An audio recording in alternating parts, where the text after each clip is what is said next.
not to vow, I would say no. God has commanded us to obey. And this is a matter of obedience, not a matter of, well, if you want to join in, if you don't want to, you don't have to. A vow is a voluntary sacrifice.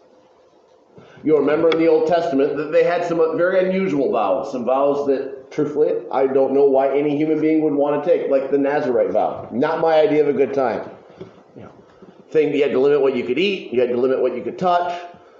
And personally, my hair starts touching my ears, and I get kind of crazy because I just don't like it. I cannot imagine committing to not cutting my hair. Samson has never been my role model of somebody I wanted to try to look like, and what he must have looked like when he lived for going on 40 years and never cut his hair up until Delilah opened a barber shop. 40 years of hair is not my idea of a good time.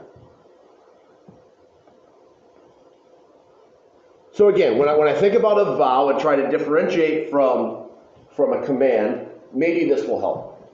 The Bible has clear commands that Christians are supposed to be gracious givers. But in the New Testament, you will not find therefore you should give this percentage or this amount to God as far as your finances are concerned. As a teenager, I vowed, you might even say, that I would tithe. I didn't do this because I think God says everyone has to tithe. I did it because that's what I thought God wanted me to do. I don't think if you don't tithe, it's necessarily sin. Again, for me personally, I would just say this. Tithing is a really easy way to start. It's easy math. Again, God does not command the amount. I vowed the percentage.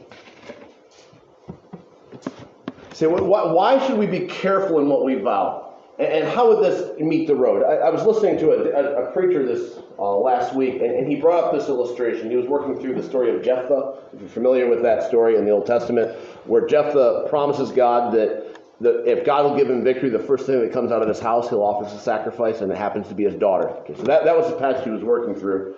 He said this. He works at a Bible college, and he said, there was a young woman who, as a teen at a church, vowed that she would go to the mission field.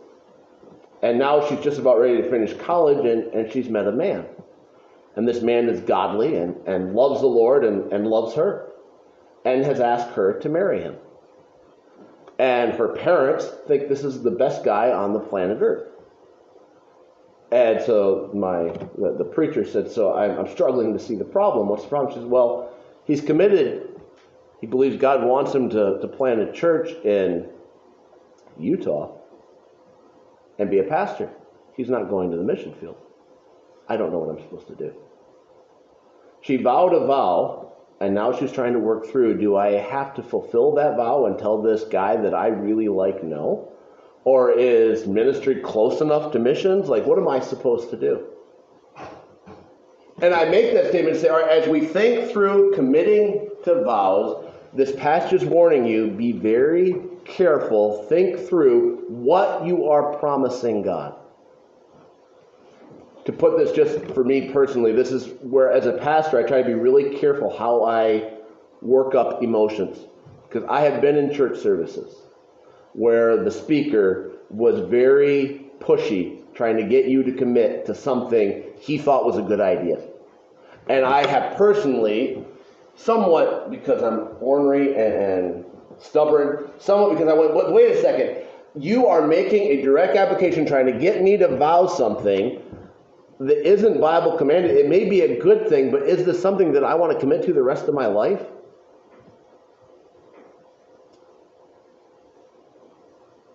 Again, for instance, I was in a church service where the pastor made this statement. You need to vow tonight that you will witness to someone every day.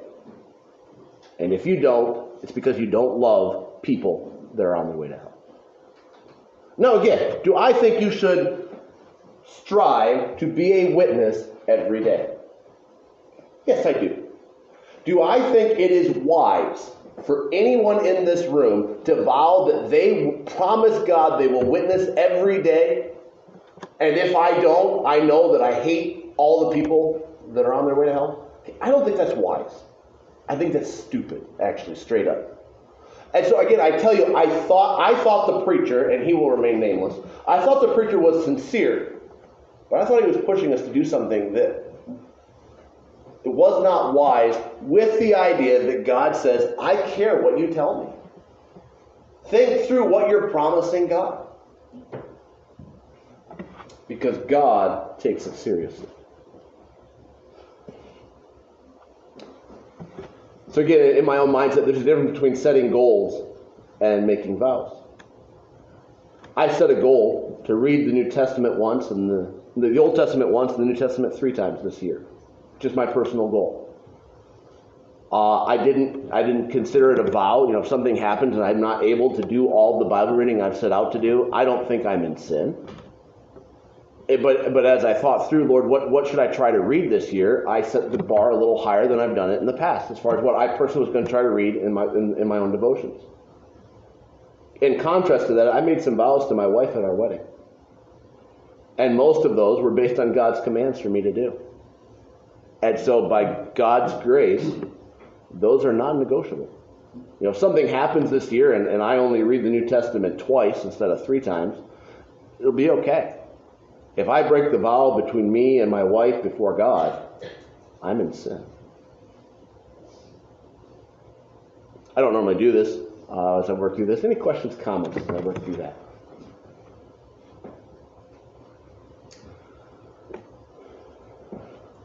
Okay. The next thing is don't forget man's accountability to God. We find this in verses 8 and 9. It says this. If you see the oppression of the poor and the violent perversion of justice and righteousness in a province, do not marvel at the matter. For high official watches over high official, and the higher officials are over them. Moreover, the profit of the land is for all. Even the king is served from the field. The wording here is not as easy as I would like it to be. Let me put it in Glenn's English. Being the big dog doesn't mean you get to beat up on the little dogs. There's a British song from a musical. I'm not familiar with it. I got it from somebody else. It says this. It's the same the whole world over. It's the poor that gets the blame. Ain't it a bloomin' shame? And the rich that get all the blessings. The king may think he is above digging in the dirt. But if he eats anything, he enjoys the labor of somebody who was in the dirt. As he eats his salad, he got that from somebody who was in the dirt. So the whole nation profits from the guy who's the farmer. Or maybe put that a little bit differently. I had an aunt, my Aunt Karen loved meat. Like that was Shaw's, we like to eat, and particularly we like a good meat. But one time she was here, and we'd gotten a deer. Somebody had hit one, not us, which was really nice. And we'd gotten the deer, and we were processing it. And my aunt, she was a city slicker. I don't know how to put that nicely. She was a city slicker. She was watching as we gutted the deer, skinned the deer, and started deboning the deer. And so, we bring in, she didn't get to see all the exciting part. Like, she didn't do anything with the gutting or the deboning. But we bring in the hind leg. Okay, because, it's small enough you can bring it inside there. And she saw the hind leg, and she went, like this. And she said, I was going to offer to help, but I can't. Seeing that leg like that, And of course, then we had to have venison for supper. Hours later, as the rest of us were cutting. She said, I keep thinking about that leg. And I looked at her and thought, I made this innocent statement because I'm a teenager. Where did you think meat came from?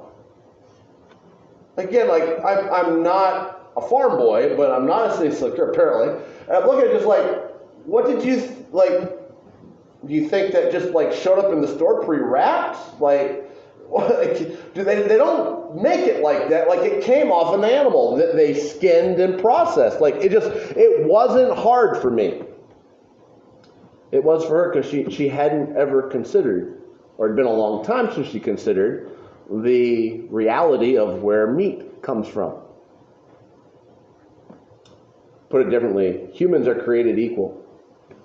All authorities have an authority. In the United States, we actually have it set up so that there are authorities over authorities, and there's supposed to be some checks and balances. But even in a monarchy where the king is the supreme, he has an authority that he will answer to, and that authority is God. And so the warning that Solomon is giving is, don't forget man's accountability to God. You will give account to God. This brings us to Solomon's conclusion. Solomon's conclusion is this: here is what I have seen. It is good and fitting for one to eat and drink and to enjoy the good of all his labor in which he toils under the sun, all the days of his life, which God gives him for his heritage. As for every man to whom God has given riches and wealth, and given him power to eat of it, to receive his heritage and rejoice in his labor, this is the gift of God. For he will not dwell unduly on the days of his life, because God keeps him busy with the joy of his heart.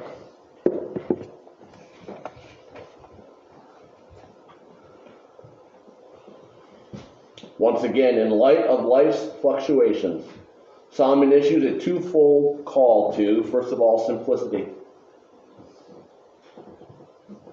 Though life is frustrating, man's portion is to labor.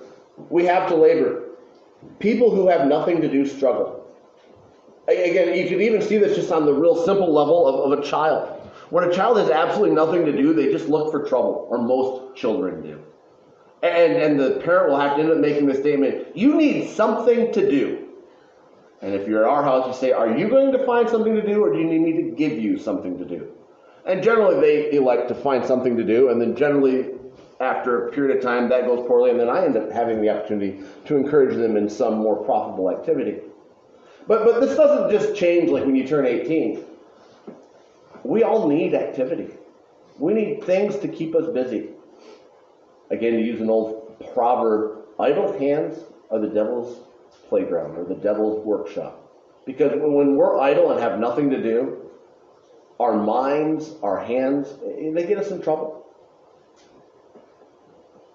Though life is frustrating, man's invitation is to enjoy it. We need to enjoy life to find meaning. A lot of people think, well, if I just work really hard, I'll have money and then I'll be able to enjoy life. And then they discover money doesn't promise enjoyment. So again, the first challenge is simplicity. Keep it simple. Learn that there's more to life than stuff. Secondly, the call is to dependency. The point of fluctuation is to unravel our self-confidence. We're not up to the tasks we have. And again, there are periods of each of our life where we start thinking, I think I got this under control. I figured out how to make this work. And then God has been really good in my life bringing something that fluctuates, and suddenly I find this isn't as easy as it was. Like, all my best laid plans, I got to depend on God again. God providentially gives the results of labor.